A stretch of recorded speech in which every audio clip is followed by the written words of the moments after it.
Hi friends, ఇవాళ ఒక కథ తెలుసుకుందాం. ఆ కథ వచ్చేసి మంచి మనసు. ఈ కథ మొత్తం విని నాకు తర్వాత ఈ కథ ఎలా ఉందో కామెంట్లో చెప్పడం మర్చిపోకండి. మీ కామెంట్స్ కోసం ఎదురు చూస్తూ ఉంటాను. ఓకే, ఇక కథలోకి వెళ్దామా. ఒక చిన్న గ్రామంలో రాముడు అనే ఒక చిన్న పిల్లవాడు ఉండేవాడు. అతడు చాలా మంచి మనసున్నవాడు, కానీ కొంచెం చంచలుడు.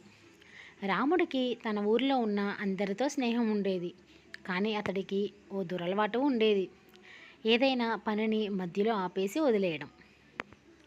ఒకరోజు రాముడు తన పొలానికి వెళ్తూ ఒక గూటిలో నుంచి పడిపోయిన పక్షి పిల్లను చూశాడు.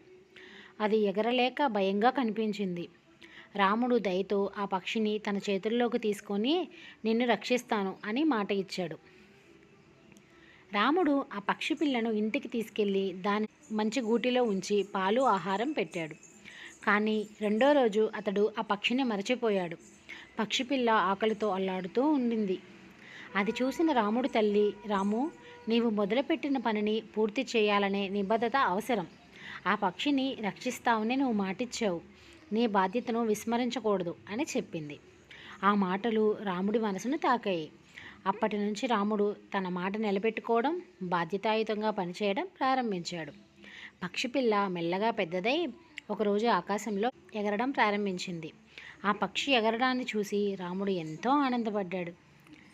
ఈ కథలోని నీతి ఏమిటంటే, మనసు ఉన్న ప్రతి పనిలో ప్రేమ, బాధ్యత ఉంటే ఫలితాలు అందరికీ మంచివే. మొదలుపెట్టిన పనిని పూర్తి చేయడం ఒక మంచి గుణం. ఈ కథ ఎంతమందికి నచ్చిందో కామెంట్ చేయండి. ఛానల్ నచ్చితే లైక్, షేర్, సబ్స్క్రైబ్ చేసుకోండి. Thank you for watching.